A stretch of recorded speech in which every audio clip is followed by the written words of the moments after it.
जय श्री ओम नमः सिद्धेभ्य।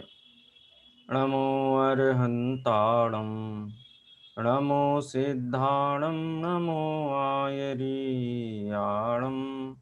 नमो वज्रायाणं नमो लोये सव्वसाहूणम् वन्दितु सव्वसिद्धे दोमचलमणोभवं गतिं पत्ते वोच्छामि समय पाहुणमिणमो सुधकेवली भणिदम् नमः समय साराय स्वानुभूत्या चकासते चित्स्वभावाय भावाय सर्वभावान्तरच्छिदे। 72वीं गाथा के ऊपर अपनी चर्चा भी प्रवर्तमान है, जिसमें ज्ञान मात्र से बंध का निरोध कैसे होता है। ज्ञान मात्र का मतलब भेद विज्ञान से है। ज्ञान मात्र का मतलब शास्त्रानुसारी ज्ञान से नहीं है, जान लेना मात्र नहीं, भेद पूर्वक जानना, अनुभूति पूर्वक, उस भेद को भी अनुभूति पूर्वक जानना। आगे आज हम वही चर्चा और विस्तार से करेंगे। गाथा पाठ करेंगे। सबसे पहले णादूण आसवाणम् असुचित्तं च विवरीय भावं च दुःखस्य कारणन्ति तदोडियन्ति कुणदी जीवो। इन आश्रवों की असुचिता को, असुचिता विपरीतता को जान कर आत्म करे उनसे निवर्तन, दुख कारण मान कर, दुख कारण मान कर। जो आश्रव के विशेषण यहाँ दिए थे, आश्रव अशुचि है, आश्रव विपरीत है और दुख का कारण है। हमको अशुचि चीज पसंद नहीं, किसी भी जीव को अशुचि वस्तुएं पसंद नहीं हैं। जो वस्तुएं पवित्र नहीं है, शुद्ध नहीं है, किसी से भी पूछा जाए अशुद्ध वस्तुएं पसंद हैं तो बोले नहीं पसंद है। विपरीत प्रतिकूल वस्तुएं पसंद हैं, कहेंगे प्रतिकूल वस्तुएं भी पसंद नहीं है। और तीसरा, दुख की कारण जो वस्तुएं हैं वो पसंद हैं, वो भी पसंद नहीं है। लेकिन ये तीनों जो विशेष हैं, ये आश्रवों में पाए जाते हैं और संसारी जीव इन आश्रवों में ही आकंठ डूबे रहते हैं। माने उसका विचार नहीं है ना। भेद ज्ञान कब जागृत होगा? जब उसके स्वरूप का विचार करेंगे। तो आश्रव के स्वरूप का विचार न होने से, उसके बारे में यथार्थ परिचय न होने से उसकी असुचिता ख्याल में नहीं आती है, उसकी विपरीतता ख्याल में नहीं आती है, और ना ही उसका जो दुख का कारणभूतपना है वो ख्याल में आता है। इसलिए आश्रव की परिपाटी निरंतर चलती रहती है। अरे मोक्ष मार्ग में भी आ जाता है तो भी शुभ भाव और शुभ क्रिया के नाम पे आश्रव का संरक्षण बना रहता है, और कोई उसका निषेध करे तो उसके विरुद्ध भी कहता है कि पाप का पोषण कर, मतलब पुण्य को हे कहते हो, शुभ क्रियाओं को हे कहते हो, शुभ आश्रव को हे कहते हो, तो ऐसे तो धर्म ही नहीं रहेगा। तो इस प्रकार की शंकाएं भी व्यक्त की जाती हैं। ये चर्चा हम कर चुके हैं तीनों बिंदुओं पर, और थोड़ी सी चर्चा ये भी हुई कि जिस आश्रव की यहाँ पर 72वीं गाथा में बात की गई है, वह उससे क्या मात्र पापाश्रव ही ग्रहण करना चाहिए या शुभाश्रव पुण्याश्रव को भी आचार्य कुंद देव ने शामिल करके बात की है। तो आश्रव का अगर किसी भेद विशेष की बात होती तो आचार्य संकेत करते उसका कि हम इस भेद की बात कर रहे हैं, लेकिन किसी भेद की बात नहीं है। पूरा ही आश्रव, जितना आश्रव है, पूरे के पूरे आश्रव की बात है, वही ग्रहण करना चाहिए। आत्मख्याति टीका में दो चीजें और आई हैं आश्रव के निरोध के संबंध में। एक तो प्रश्न ये हो सकता है कि आश्रव के निरोध के लिए तो कुछ करना पड़ेगा ना अपने को। करने का मतलब जानने के अलावा भी कुछ करना पड़ेगा ना, कोई विशेष भाव करना पड़ेगा, दया दान पूजा भक्ति, बैठना पड़ेगा, खड़े रहना पड़ेगा, भूखे रहना पड़ेगा, ऐसी बहुत सारे अपने को कार्य करने पड़ेंगे, तब जाके मोक्ष होगा। कहते ना कि ऐसे ही नहीं मिलता है, बिना मरे बिना कष्ट उठाए थोड़ी ना मुक्ति मिलेगी, तो थोड़ा तो कष्ट उठाना पड़ेगा। जब तक मोक्ष मार्ग में कष्ट भाषित हो तब तक जीव को मोक्ष मार्ग हो ही नहीं सकता। मोक्ष मार्ग तो सुख रूप है, और उसका मोक्ष तो सुख रूप है ही, मार्ग भी सुख रूप है, लेकिन क्रिया एकांत, क्रिया नय के एकांत वाला। वो कहता है कुछ तो करो भैया, बिना कुछ करे कैसे होगा। इसका प्रतिपक्षी भी है कि हमने तो जान लिया आत्मा और आश्रव भिन्न भिन्न है, जान लिया शास्त्र से, इसलिए हम कुछ करते नहीं है। अब सर क्या पेज करें, नंबर कौन सा है? हमारा काम तो जानना ही जानना है, तो हम तो जान लेते हैं, शास्त्र से जान लिया बस। लेकिन उसका भेद विज्ञान करना, निर्णय करना, उस दिशा में आगे नहीं बढ़ता। पेज नंबर है 25। 25 नंबर पेज पर प्रश्न से हमको शुरू करना है, जिसकी हम चर्चा यहाँ कर रहे हैं, क्रिया नय और ज्ञान नय के एकांत की। आत्मख्याति टीका में इसके संबंध में वाक्य आया है, उस वाक्य के संदर्भ में मैं पढ़ देता हूँ एक बार, क्योंकि आपके पास ये क्या बोलते हैं आत्मख्याति टीका, इसमें समय सार अनुशीलन में अलग से नहीं है। सर पेपर नहीं पढ़ा रहे? पेपर पढ़ाऊंगा, मैं पेपर पढ़ा सकता हूँ, लेकिन एक बार मैं पढ़ लूँ तो चर्चा सार्थक रहेगी। मैंने पढ़ा नहीं है और कोई संकेत नहीं था पहले, आप ग्रुप में डाल देते तो पढ़ लेते। कल या परसों चर्चा रख लेंगे पेपर की। आज अपन इसी गाथा को पूरा करेंगे, 72 नंबर की गाथा को, ठीक है। इसलिए अभी पेपर का जो विकल्प है उस विकल्प को छोड़ करके अभी आप इधर ही आ जाइए 72 नंबर की गाथा पे, ठीक है।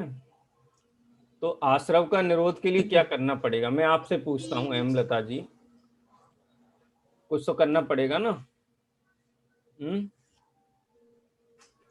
जी सर। क्या करना पड़ेगा? तो एक तो ये पक्षपाती है क्रिया नय वाला, कुछ करना पड़ेगा, कुछ करना पड़ेगा, स्वभाव करना पड़ेगा, 5 महाव्रत लेने पड़ेंगे, समति गुप्तियों का पालन करना पड़ेगा, 12 प्रकार के तप तपने पड़ेंगे, इतना सब करना पड़ेगा ना, तभी तो आश्रव का निरोध होगा। लेकिन क्या ये आश्रव के निरोध के कारण हैं या इनके विकल्प आश्रव को बढ़ाने वाले हैं? इनसे मोक्ष मानना ये तो आश्रव की वृद्धि है। मोक्ष किससे कहा यहाँ पर? विशेष अंतरम, भेद ज्ञान, जो जीवों को आश्रव और आत्मा के बीच में भेद ज्ञान हुआ है अनुभूति पूर्वक, उनको आश्रव का निरोध होता है। लेकिन उस भेद ज्ञान को, अनुभूति पूर्वक भेद ज्ञान ना हो, मात्र कुछ करने से होगा, कुछ करने से होगा, और क्रिया के एकांत को ही देखता है, उसको क्रिया नय संबंधी एकांत कहा है। तो कोई ऐसा भी प्रश्न कर सकता है तो कुछ होता नहीं है क्या? होता तो है, भेद विज्ञान के बल से शुभाशुभ भाव जाते हैं, शुद्ध परिणति प्रकट होती है, वो सब होता है, लेकिन जो करने की भाषा है वो कर्ता कर्म अधिकार में स्वीकृत नहीं है, ठीक है ना। होता तो है, होता स्वयं जगत परिणाम में, जग का कर्ता क्या काम। तो जगत के परिणाम में अपना परिणाम शामिल है कि अपना परिणाम बाहर है? मीना जी, जगत का परिणाम में जो हम पढ़ते हैं, होता स्वयं जगत परिणाम में, जग का कर्ता क्या काम, तो हम जगत के अंदर वाले पोर्शन में आएंगे कि जगत के बाहर वाले पोर्शन में आएंगे? सर तो आपने अंदर वाले, माने हम जगत में शामिल हैं ना, हम कोई अलोकाकाश में तो है नहीं। हाँ। करते धरते कुछ नहीं है। पर के नहीं करता है, हाँ, पर के करता तो करके बिल्कुल भी करता नहीं। नहीं है, फेर फार के करता नहीं है, जो स्वयं जगत का परिणाम होता है उसके ज्ञाता हैं। बस अब जानने ज्ञाता का है। काम कोई छोटा मोटा काम तो होता नहीं है, लेकिन हम उसको काम में गिनते नहीं हैं, तो हम कहते हैं कुछ नहीं करते हैं, कुछ नहीं करते हैं, कुछ नहीं करते हैं, ऐसा कहते हैं। लेकिन जानना भी वास्तव में काम तो जानने का ही करते हैं, उसको एक्नॉलेज नहीं करते हैं, उसको स्वीकार नहीं करते हैं। बस अज्ञानी स्वीकार नहीं जीव भी करते। ज्ञाता ही है, लेकिन वो स्वयं को ज्ञाता स्वीकार नहीं करता है, कर्ता स्वीकार करता है ना ख्याल में। ये बात है इसमें। चलिए इसको हम पढ़ेंगे, उसके बाद इसका विश्लेषण करेंगे। आज 72वीं गाथा अपनी वैसे पूरी होने वाली है, क्योंकि जो मुख्य बिंदु है उनकी चर्चा हो गई है। अब जो प्रासंगिक विषय हैं एक दो, उनको यहाँ पर स्पर्श किया गया है। चलिए प्रश्न से पढ़ना शुरू करेंगे। कौन पढ़ेगा? जिनमें पढ़ सारिका जी मैं पढ़ू। पढ़िए। सारिका जी पढ़ेंगे। हाँ सर, मैं पढ़ रही हूँ। सारिका जी आपने बहुत दिनों से नहीं पढ़ा है आपको। हाँ, अभी क्लास नहीं कर पाई थी अच्छा अटेंड क्लास बीच में नहीं में। थे आप? अच्छा अच्छा, हाँ मैं हाँ, नोटिस किया। Right right. तो चलिए ये अभी प्रश्न उत्तर। हाँ हाँ, इस गाथा की आत्मख्याति टीका में क्रियानय और ज्ञाननय के खंडन की बात आई है। उसका क्या भाव है? उत्तर: राग की मंदता और तदनुरूप शरीरादि की क्रिया से बंध का निरोध मानना क्रियानय का एकांत है, और अनुभव ज्ञान के बिना शास्त्र ज्ञान से आत्मा और आश्रवों की भिन्नता जान लेने मात्र से बंध का निरोध मानना ज्ञाननय का एकांत है। इन दोनों एकांतों का यहाँ खंडन किया गया है। इस संदर्भ में स्वामी जी का स्पष्टीकरण इस प्रकार है। यहाँ एकांत क्रियानय व एकांत ज्ञाननय का खंडन किया गया है। जो राग की मंदता की क्रिया में धर्म मानता है वह क्रिया जड़ है, तथा जो जानने मात्र को भेद ज्ञान मानता है वह शुष्क ज्ञानी है। दूसरे प्रकार से कहें तो व्यवहार करते करते धर्म हो जाएगा। ऐसे क्रियानय के पक्षपातियों तथा परलक्ष्य ज्ञान मात्र को सम्यक ज्ञान कहने वाले एकांत ज्ञाननय के पक्षपातियों का यह खंडन किया गया है। आत्मवस्तु ज्ञान और आनंद का पिंड है। राग से भिन्न होकर उस आत्मवस्तु में एकत्व रूप परिणमन करने वाला ज्ञान ही ज्ञान है, और इसी में रमणता करना यही सच्ची क्रिया है और यही मोक्ष मार्ग है। राग की मंदता रूप क्रिया और परलक्षी ज्ञान, इस प्रकार ज्ञान क्रियाभ्याम मोक्षः का कोई अर्थ करे तो यह यथार्थ नहीं है। अतः यहाँ इस बात का खंडन किया है। राग से भिन्न स्वरूप का ज्ञान और ज्ञान स्वभाव में स्थिरता रूप या रमने रूप क्रिया, यही ज्ञान क्रियाभ्याम मोक्षः सूत्र का यथार्थ अर्थ है। इस गाथा में प्रतिपादित विषय वस्तु के संदर्भ में पंडित जयचंद जी छावड़ा के भावार्थ का निम्नांकित अंश विशेष ध्यान देने योग्य है। हाँ एक यहाँ सेकंड। कोई भावार्थ में तो पूरी जो आत्मख्याति टीका है उसको शामिल किया गया है, लेकिन यहाँ एक छोटा सा जो ज्ञान और क्रिया वाला जो पोर्शन है उसके ऊपर हम थोड़ा जरूर फोकस करेंगे। ये सूत्र है ज्ञान क्रियाभ्याम मोक्षः, अनेक शास्त्रों में उद्धृत किया गया है। इसका मतलब क्या है कि मात्र ज्ञान से मोक्ष होता है। अब इस गाथा को देख करके, दोनों गाथाएं जब हम देखते हैं तो हमको ऐसा लगता है कि आचार्य ये कह रहे हैं कि ज्ञान, और शब्द भी वही है, ज्ञान मात्र से ही बंध का निरोध होता है। 72वीं नंबर की गाथा में कैसे होता है वो बताया, लेकिन 71वीं गाथा में तो स्पष्ट कहा ही था कि जब जीव आश्रव और आत्मा के भेद को जानता है तो उससे आश्रवों का निरोध हो जाता है, आश्रवों से निवृत्ति हो जाती है, रुक जाते हैं। तो क्या यहाँ ज्ञान एकांत, ज्ञान नय का एकांत नहीं है क्या? कुछ करना ही नहीं पड़ता है, कुछ होता ही नहीं है, मात्र जान लेने से हो जाता है तो ज्ञान का एकांत हो गया, ज्ञान नय का एकांत हो गया।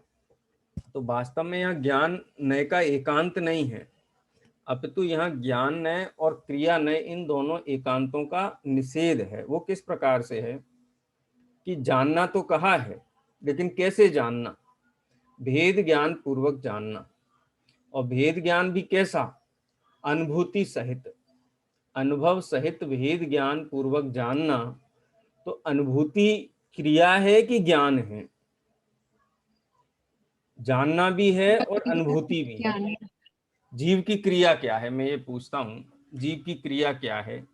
स्वभाव जीव की क्रिया है, उठना बैठना, आहार ग्रहण करना कि आहार छोड़ना, ये जीव की क्रिया है। तो ये जीव की क्रिया तो नहीं है, ये तो जीव के विरक्ति के रूप में प्रतिफलित जब चीजें होती हैं तो ये शारीरिक स्तर पर दिखाई देती है। जब जीव विरक्त हो जाता है ना, तब ये सारी चीजें दिखाई देती हैं। यानी मूल रूप से शरीर में जो परिणति दिखाई देती है वो जीव के परिणामों से जो घना निमित्त नैमित्तिक संबंध है उसके कारण दिखाई देती है।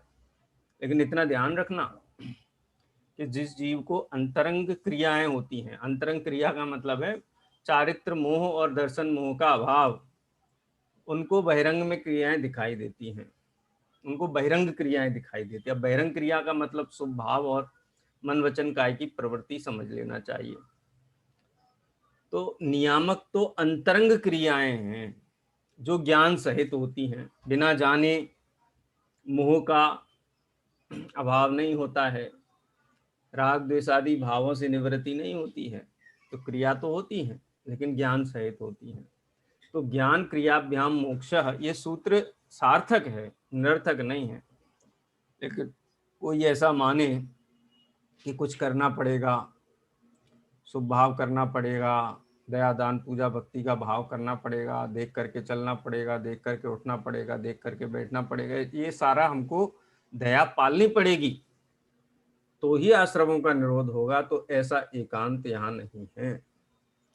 इससे अगर जीव मुक्ति मानता है तो वो तो एकांत है क्रिया नय का, और एकांत माने एकांत मिथ्यात्व के ही भेद प्रवेश समझ लेना चाहिए। कोई अन्य जीव ऐसा मानता है कि जान लिया ना बस हो गया, शास्त्र में कहा है जीव जुदा पुद्गल जुदा, यही तत्व का सार, बाकी जो कुछ भी कहा याही का विस्तार, बस जान लिया हमने, हम कुछ नहीं करते। इसीलिए कोई पंडित वंडित को हम सुनते नहीं, कोई शास्त्र पढ़ते नहीं, क्योंकि हमने सारांश जान लिया है। जानना ही पर्याप्त है। लेकिन क्या इस जानने में विचार चलता है, भेद ज्ञान चलता है? सुबह से शाम तक अनेक शरीर आश्रित और आत्माश्रित क्रियाएं होती हैं, उनमें मेरा क्या है मेरा क्या नहीं है ऐसी पहचान होती है, ऐसी भाव वासना होती है? तो नहीं होती है। तो ये ज्ञान नय का एकांत है। तो ये जो 69, 70, 71, 72 गाथाएं चल रही हैं, ये कोई ज्ञान नय के एकांत नहीं है। यहाँ पर ज्ञान नय का एकांत माने प्रतिपक्षी क्रिया नहीं है। क्रिया क्या है और ज्ञान क्या है, इन दोनों को पहचानना चाहिए, और दोनों साथ में ही चलते हैं। ठीक है, ये बात यहाँ पर कही गई है। क्योंकि क्रिया को यदि गर्भित करना है तो क्रिया है सम्यक दर्शन रूप श्रद्धान और अनंतानुबंधी आदि के अभाव रूप चारित्र, ये क्रिया है। और वो क्रिया ज्ञान सहित है और ज्ञान की सहवर्ती है, माने प्रत्येक द्रव्य को भेद ज्ञान पूर्वक जीव जानता है, तो ज्ञान भी है, इसलिए उसका एकांत नहीं है। जहाँ ज्ञान और क्रियाएं दोनों साथ में हों वहाँ ज्ञान क्रियाभ्याम मोक्ष का अनेकांत है। और किसी को क्रिया का पक्षपात है, वीतराग भावरूप क्रिया का नहीं, क्योंकि वीतराग भावरूप परिणमित होने वाला जीव पक्षपाती हो ही नहीं सकता है, वो तो अनेकांतवादी ही है।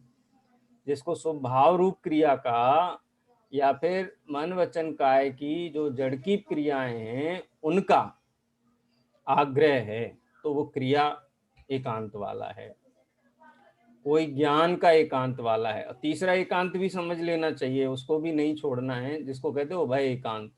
कोई ऐसा विचार करता है कि हम तो सयाने हैं, हम तो दया दान आदि का भी पालन करते हैं, आहार विहार का सब विचार करते हैं, जीव दया पालते हैं, और हम शास्त्र में ये भी पढ़ते हैं साथ साथ में ज्ञान मात्र से बंध का निरोध होता है, तो हम तो अनेकांतवादी हो गए। तो हमको तो दोनों सधे हैं, तो हम तो दोनों बुद्धिपूर्वक साधता है। ये व्यवहार मोक्ष मार्ग, ये निश्चय मोक्ष मार्ग। तो ऐसे मोक्ष मार्ग तो दो प्रकार के होते नहीं हैं। आश्रमों से निवृत्ति के कारणों में द्वैत नहीं है, कारण तो एक ही है, अनुभूति पूर्वक ज्ञान। ठीक है, इसलिए दोनों गर्भित हैं वहां पर। अनुभूति में ज्ञान गर्भित है और ज्ञान में अनुभूति गर्भित है। तो वहां क्रिया का एकांत भी नहीं है और ज्ञान का एकांत भी नहीं है। तो जहाँ एकांत होगा वहाँ मिथ्यात्व होगा, और जहाँ अनेकांत होगा वहाँ पर जीव मुक्त होगा, सुखी होगा, क्योंकि वस्तु का स्वरूप ही अनेकांतात्मक है। ठीक है। अब तीसरी बात एक और यहाँ पे आप और समझ लीजिए। 3 नयों के एंगल तो हो गए। तो क्या मोक्ष मार्गी जीव को दयादान पूजा भक्ति के भाव नहीं होते हैं क्या? व्रत तप उपवास आदि नहीं होते हैं? वो भी होते हैं, लेकिन उन क्रियाओं में अहम बुद्धि धारण नहीं करता है। शुभ भाव को मोक्ष का कारण नहीं जानता है। अगर शुभ भाव को मोक्ष का कारण मान करके प्रोटेक्ट किया जा रहा है, संरक्षित किया जा रहा है, तो वो ज्ञानी नहीं है, मोक्ष मार्गी नहीं। ये बारीक भेद ज्ञान ज्ञानी जीवों को होता है। एक खाली एक छोटी सी ही लाइन थी, लेकिन यहाँ पर उसको प्रश्न के रूप में उपस्थित किया गया। आश्रवेभ्यो निवृत्तिम चेत तर्हि कथम न ज्ञानाद एव बंध निरोध इति निरस्तो अज्ञान अंश क्रियानयः। ठीक है।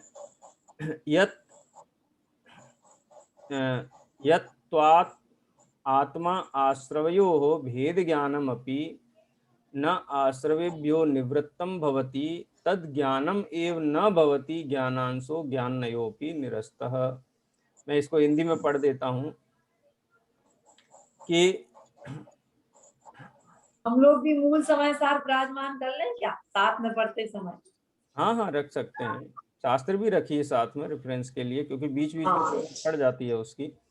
यहाँ बहुत छोटा सा ही उल्लेख है, इसलिए मैं थोड़ा आपको, क्योंकि यहाँ हाईलाइट किया है कि ज्ञान से ही बंध का निरोध हुआ क्यों न कहलाएगा। यदि आश्रमों से निवृत्त है तो आश्रमों ज्ञान से ही बंध का निरोध सिद्ध क्यों न कहलाएगा, अर्थात ज्ञान से ही बंध का निरोध होता है, ऐसा सिद्ध है। ऐसा सिद्ध होने से अज्ञान का अंश ऐसे क्रिया नय का खंडन हुआ। यानी राग, द्वेष, मोह और शरीर आश्रित जड़ क्रियाओं से मोक्ष मार्ग मानना, ये अज्ञान का अंश है। आश्रम से वेद ज्ञान हुआ ना, तो शुभ भावरूप क्रिया का भी निषेध हुआ ना। तो इसलिए जो पर क्रियाएं हैं उनका खंडन हुआ। यदि आत्मा और आश्रमों का भेद ज्ञान आश्रमों से निवृत्त ना हो तो वह ज्ञान ही नहीं है। ऐसा सिद्ध होने से ज्ञान के अंश ऐसे ज्ञाननय का भी खंडन हुआ। मैं आपको सरल भाषा में दोनों बिंदु, बहुत मजेदार हैं इसलिए मैं थोड़ा यहाँ रुक गया हूँ। मजेदार चीज क्या है इसमें कि मजेदार माने तात्विक बात है। मजेदार का मतलब ऐसा नहीं समझना कोई हल्के शब्द में बोल रहा हूँ कि क्रिया जो है आश्रव की क्रिया है ना, राग द्वेष मंद कसाय आदि की क्रिया, वो क्रिया से वेद ज्ञान हुआ ना। वेद ज्ञान किससे किया? वेद ज्ञान किससे हुआ? यहाँ जो विशेष अंतरम हुआ है, जीव और आश्रमों का भेद ज्ञान हुआ। तो शुभ भाव से भेद ज्ञान हुआ कि नहीं हुआ? शरीर आश्रित क्रियाओं से भेद ज्ञान नहीं हुआ, हुआ कि नहीं हुआ? तो हुआ ना। आश्रव और जो 29 भाव हैं वो सारे पर भाव हैं, उन पर भावों से भेद ज्ञान हुआ। तो क्रिया नय का एकांत कहाँ है? किसी भी क्रिया को तो पर ही जान लिया, और ऐसा जानने के बाद आश्रमों से जो निवृत्ति हुई है, यदि निवृत्ति नहीं हो तो ज्ञान कैसा? जो निवृत्ति हुई है तो निवृत्ति तो क्रिया ही रूप है ना। आश्रमों से निवृत्ति हुई, सम्यक दर्शन प्रकट हुआ, सम्यक ज्ञान प्रकट हुआ, चारित्र में भी आंशिक निर्मलता प्रकट हुई। तो ये सारी तो क्रियाएं हैं ना। तो ज्ञान मात्र से बंध का निरोध मानने पर क्रिया वीतराग भाव रूप क्रिया होती है, इसलिए यहाँ ज्ञान का भी एकांत नहीं है। बात ख्याल में आई कि नहीं आई? आप पूछ लीजिए, क्योंकि मैं शब्द मेरा वाक्य संरचना के हिसाब से आपको कठिन नहीं लग रही हो बात। सर एक बार और बताइए। जीव आश्रमों से निवृत्त हुआ कि नहीं हुआ ज्ञान, अनुभूति पूर्वक वेद ज्ञान से? हुआ ना। तो राग आदि की जो क्रियाएं या शरीर आदि की जो क्रियाएं हैं, उन क्रियाओं से आश्रव का निरोध माना उसने? नहीं माना। तो ये जो आश्रव और शरीर आश्रित क्रियाएं हैं, इन संबंधी जो एकांत है उसका खंडन हुआ कि नहीं हुआ? ठीक है, एक तो ये बिंदु है। अब दूसरा बिंदु ये है, क्या ज्ञान मात्र से ही आश्रवों की निवृत्ति हुई कि नहीं हुई? तो निवृत्ति हुई ना। निवृत्ति हुई कि नहीं हुई? विशुद्धि अंदर में हुई कि नहीं हुई? अनंतानुबंधी गई कि नहीं गई? तो अनंतानुबंधी का जाना, वीतरागता का आना, ये वीतराग रूप क्रिया हुई कि नहीं हुई? तो मात्र ज्ञान का एकांत भी नहीं रहा, माने वहां क्रिया भी हुई है। तो ये दोनों ही चीजें, एक तो क्रियानय का जो एकांत है उसका ज्ञान मात्र से आश्रव का विरोध मानने पर क्रिया के एकांत का भी निषेध होता है, और ज्ञान के एकांत का भी निषेध होता है। ज्ञान के एकांत का निषेध इस प्रकार हुआ कि ज्ञान होने पर निवृत्ति रूप क्रिया भी उसी समय में हुई है जिस समय ज्ञान वेद ज्ञान हुआ है। तो ज्ञान और क्रियाएं दोनों साथ साथ में चलती हैं, और दोनों अपनी अपनी कारण हैं, अपने अपने कार्य हैं। तो यहाँ ना तो क्रिया का एकांत ठहरता है और ना ज्ञान का एकांत ठहरता है। इसलिए कोई ऐसा कहे कि ज्ञान मात्र से बंध का निरोध मानने में ज्ञान का एकांत होता है, तो ज्ञान का एकांत नहीं होता है, क्योंकि भेद ज्ञान होने पर क्रिया भी तत्समय होती ही है। उस क्रिया का नाम है अनंतानुबंधी का अभाव, उस क्रिया का नाम है दर्शन मोहिनी का अभाव। छोटी सी बात है, लेकिन थोड़ा बिंदु मैंने हाईलाइट किया है। हाँ बोलिए सर। ज्ञान नय क्या है? सबसे पहले क्रिया नय तो जैसे समझ में आ गई। यहाँ ज्ञान नय, हाँ ठीक है। ज्ञान से मुक्त, देखो कथनचित ज्ञान से मुक्ति होती है, कथनचित क्रिया से मुक्ति होती, माने किसी अपेक्षा से ज्ञान को मुक्ति का कारण कहा गया और किसी अपेक्षा से क्रिया को मुक्ति का कारण कहा गया। ठीक है, लेकिन अब एकांत क्या है इसमें? कोई मात्र क्रिया से ही मुक्ति माने कि ज्ञान व्यान कुछ नहीं होता है, जो होता है सब करने से ही होता है, क्रिया से होता है। ज्ञान शून्य क्रिया वीतराग हो सकती है क्या? तो वो तो राग द्वेष की नहीं हो सकती। भाव क्रिया ही हुई। तो कोई शुभ भाव या शरीर की जड़ की क्रिया से मुक्ति को माने, इसको बोलते हैं क्रिया का एकांत। क्रिया का एकांत ख्याल में आ गया? और ज्ञान का एकांत क्या है? जी। ज्ञान का एकांत क्या है? ज्ञान का एकांत ये है कि ज्ञान पढ़ने से वीतरागता आदि कुछ नहीं है। वीतरागता ये कुछ नहीं है, माने जो सम्यक दर्शन, वीतरागता दर्शन, इसका अनंतानुबंधी अप्रत्यक्षान्वरण आदि का भाव रूप जो क्रिया, वो कुछ नहीं, सब ज्ञान ही है। ज्ञान में ही सब होता है। ज्ञान मात्र से ही ज्ञान ही मतलब है, बाकी कुछ शुष्क ज्ञान इसको हम कह सकते हैं। शुष्क ज्ञान को मुक्ति का कारण मानना ये ज्ञान का एकांत है, ज्ञान संबंधी एकांत है। ठीक है, तो यहाँ शुष्क ज्ञान का भी निराकरण हुआ है। ज्ञान मात्र का बंध का निरोध कहने से, ज्ञान मात्र से बंध से निवृत्ति होने से निवृत्ति हो गई क्रिया, और ज्ञान भेद ज्ञान हो गया ज्ञान। ये दोनों सहचारी हैं, सहकारी हैं, इसलिए शुष्क ज्ञान का भी निषेध हो गया। और ज्ञान के बिना होने वाले, ज्ञान के अभाव में होने वाले जो चारित्र मोहिनी की उदयगत क्रियाएं हैं, उन क्रियाओं का भी निषेध हो गया। तो एक क्रिया एकांत है और एक ज्ञान का एकांत है। इन दोनों एकांतों का निराकरण हो गया। और यहाँ पर ज्ञान क्रियाभ्याम मोक्ष माने भेद विज्ञान और आश्रमों से निवृत्ति रूप क्रियाएं दोनों सहचारी हैं, दोनों यहाँ पर पाई जाती हैं। चलिए अब आगे पढ़ते हैं। इसको आप एक दो बार पढ़ना, प्रश्न को आपको ख्याल में आएगा।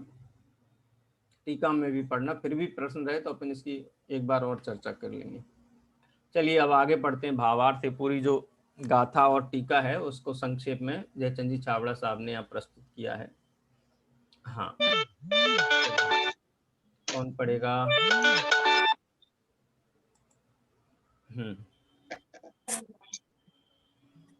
पढ़िए लता जी, पढ़िए जी। राग की मंदता रूप क्रिया और परलक्षी ज्ञान, इस प्रकार ज्ञान क्रियाभ्याम मोक्षा का कोई अर्थ करे तो वह यथार्थ नहीं है। अतः यहाँ इस बात का खंडन किया है, राग से भिन्न स्वरूप का ज्ञान और ज्ञान स्वभाव में स्थिरता रूप या रमण रूप क्रिया, यही ज्ञान क्रियाभ्याम मोक्ष सूत्र का यथार्थ अर्थ है। इस गाथा में प्रतिपादित विषय वस्तु के संदर्भ में पंडित जयचंद जी छाबड़ा के भावार्थ का निम्नांकित अंश विशेष ध्यान देने योग्य है। यहाँ कोई प्रश्न करे कि अविरत सम्यक दृष्टि को मिथ्यात्व और अनंतानुबंधी प्रकृतियों का तो आश्रय नहीं होता, किंतु अन्य प्रकृतियों का तो आश्रय होकर बंध होता है, इसलिए उसे ज्ञानी कहना या अज्ञानी। उसका समाधान, सम्यक दृष्टि जीव ज्ञानी ही है, क्योंकि वह अभिप्राय पूर्वक के आश्रयों से निवृत्त हुआ है। उसे प्रकृतियों का जो आश्रय तथा बंध होता है वह अभिप्राय पूर्वक नहीं है। सम्यक दृष्टि होने के बाद परद्रव्य के स्वामित्व का अभाव है, इसलिए स्वामित्व का अभाव है, इसलिए जब तक उसके चारित्र मोह का उदय है तब तक उसके उदय अनुसार जो आश्रय बंध होता है उसका स्वामित्व उसको नहीं है। अभिप्राय में तो वह आश्रय बंध से सर्वथा निवृत्त ही होना चाहता है, इसलिए वह ज्ञानी ही है। जो यह कहा है कि ज्ञानी को बंध नहीं होता, उसका कारण इस प्रकार है। मिथ्यात्व संबंधी बंध जो कि अनंत संसार का कारण है, वही यहाँ प्रधानता विवक्षित है। अविरति आदि से जो बंध होता है वह अल्प स्थिति अनुभाग वाला है, दीर्घ संसार का कारण नहीं है, इसलिए वह प्रधान नहीं माना गया। अथवा तो ऐसा है कि ज्ञान बंध का कारण ही नहीं है। जब तक ज्ञान में मिथ्यात्व का उदय था तब तक वह अज्ञान कहलाता था, और मिथ्यात्व के जाने के बाद अज्ञान नहीं किंतु ज्ञान ही है। उसमें जो कुछ चारित्र मोह संबंधी विकार है उसका स्वामी ज्ञानी नहीं है, क्योंकि विकार जो कि बंध रूप है और बंध का कारण है वह तो बंध की पंक्ति में है, ज्ञान की पंक्ति में नहीं। इस अर्थ का समर्थन रूप कथन आगे गाथाओं में आएगा। ठीक है। यहाँ पर जयचंद जी छाबड़ा साहब ने बहुत माने जो मूलभूत प्रश्न है वो मूलभूत प्रश्न भावार्थ में शामिल किया। इसके पहले जो ऊपर का लास्ट पैराग्राफ था ना, ज्ञान क्रियाभ्याम मोक्ष, उसका निष्कर्ष भी एक बार आप देख लो। क्रिया का एकांत क्या है कि राग की मंदता रूप क्रिया से मोक्ष मानना, ये क्रिया संबंधी एकांत है। और परलक्षी ज्ञान माने जिसमें अनुभूति ना हो, ज्ञान में तन्मयता ना हो, मात्र जान रूप ज्ञान ही हो, जिन वचनानुसार ज्ञान ही हो, उस ज्ञान को मुक्ति का कारण मानना। ऐसा कोई ज्ञान क्रियाभ्याम का मोक्ष का अर्थ करता है तो वो ठीक नहीं है। यानी क्रिया भी चाहिए और ज्ञान भी चाहिए। कोई कहे क्रिया चाहिए, क्रिया से ही होगा, अथवा कोई कहे ज्ञान से होगा, अथवा कोई कहे राग की मंदता रूप क्रिया विशुद्धि होनी चाहिए जीवन में, और शास्त्र का अभ्यास भी होना चाहिए, तब मुक्ति होगी। तो वास्तव में यहाँ पर ज्ञान का मतलब क्या और क्रिया का मतलब क्या, उसको 2 लाइन में यहाँ पर बताया। जैसे राग से भिन्न स्वरूप का ज्ञान और ज्ञान स्वभाव में स्थिरता रूप क्रिया, दोनों का अर्थ आ गया। ज्ञान किसे कहना, राग से भिन्न अपने आत्मा का ज्ञान, इसका नाम ज्ञान कहा। ये ज्ञान चाहिए, इसके बिना मोक्ष नहीं होगा। और ज्ञान स्वभाव में स्थिरता रूप क्रिया, जो ज्ञान परिचय हुआ है उस ज्ञान में लीनता होना, वो क्रिया है। भेद ज्ञान होना और भेद ज्ञान से जो अपना आत्मस्वरूप ख्याल में आया उसमें रमना, उसमें स्थिरता होना, उसमें प्रवृत्ति करना, उसमें लीन रहना, उसका नाम क्रिया है। इस प्रकार ज्ञान क्रियाभ्याम मोक्ष, इस प्रकार से समझना चाहिए। प्रश्न मूलभूत ये है कि यहाँ पर ज्ञान मात्र से बंध का निरोध कहा, तो चतुर्थ गुण स्थानवर्ती जीव को तो कितने ही कर्मों प्रकृतियों का आश्रव बंध होता है, तो उसको हम ज्ञानी कहें कि अज्ञानी कहें, तो सम्यक दृष्टि जीव को आश्रव बंध तो होता है। क्या वो उस आश्रव बंध को का स्वामी अपने को मानता है, अपना स्वभाव मानता है? तो वो तो नहीं मानता। जैसे किसी को बहुत खांसी चलती हो, बचपन से ही खांसता हो, तो कहता है ये तो मेरा माने फीचर, इनबिल्ट फीचर, ये मेरे खांसी तो मेरा स्वभाव ही है, ऐसा मान करके वो खांसी को ही अपना। लेकिन एक दिन किसी बड़े सर्जन को दिखाया, डॉक्टर को दिखाया, रिपोर्ट करवाई, तो बोले इसको बचपन से ही गले में एक रफ एरिया है, गांठ है वहाँ पर, और उसके कारण ये बचपन से ही खांसी है, और वो गांठ धीरे धीरे बढ़ते मेलाइन हो जाएगी, माने कैंसर हो जाएगी, और इसके लिए जीवन के लिए घातक हो जाएगी। तो जब उसको ये बताया तो वो खांसी फिर वो अपना वो नहीं लगता है, वो लगता है अरे ये तो इसके कारण है, खांसी तो फिर भी आती रहती है।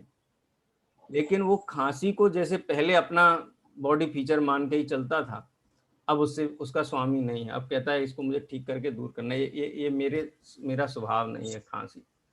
तो ऐसे ही ज्ञानी जीव का है कि आश्रव आदि को अनादिकाल से अपना भाग मान रखा था, लेकिन जब ज्ञान हुआ और आश्रव के साथ भेद विज्ञान हुआ, तो उस आश्रव होने वाले आश्रव का स्वामी होकर के नहीं परिवर्तिता है। कुछ अंशों में तो आश्रव से निवृत्त हुआ है, लेकिन जितने अंशों में आश्रव है उससे भी निवृत्त है। क्यों? क्योंकि उसका स्वामी होकर के नहीं परिवर्तिता है, उसका अभाव करना चाहता है। ठीक है ना? इसलिए ज्ञानी जीव को चारित्र मोह संबंधी विकार होते हुए भी वो चारित्र मोह संबंधी विकार को अपना में अहम बुद्धि नहीं करता है, अपना अंश नहीं मानता है, उसमें तन्मय नहीं है। इसलिए उनका भी कहना चाहिए कि उसको निरोध हुआ है। और सम्यक दृष्टि होने पर जो अनंत संसार का कारण था, ऐसा दर्शन मोह और चारित्र मोह की अनंतानुबंधी आदि गई है। तो अब छोटा भाग बचा है, इसलिए आश्रव का निरोध हो जाता है, ऐसा कहने में कोई आपत्ति नहीं होनी चाहिए। ऐसे 2-3 बिंदुओं को जयचंद जी छाबड़ा साहब ने हाईलाइट किया है। अभी समय यहाँ पे हो गया है, जिनवाणी स्तुति करेंगे। निज निधि निज में बताई यह अनंत उपकार है, इसके लिए जिनवाणी मां वंदना सतवार, वंदना सतवार।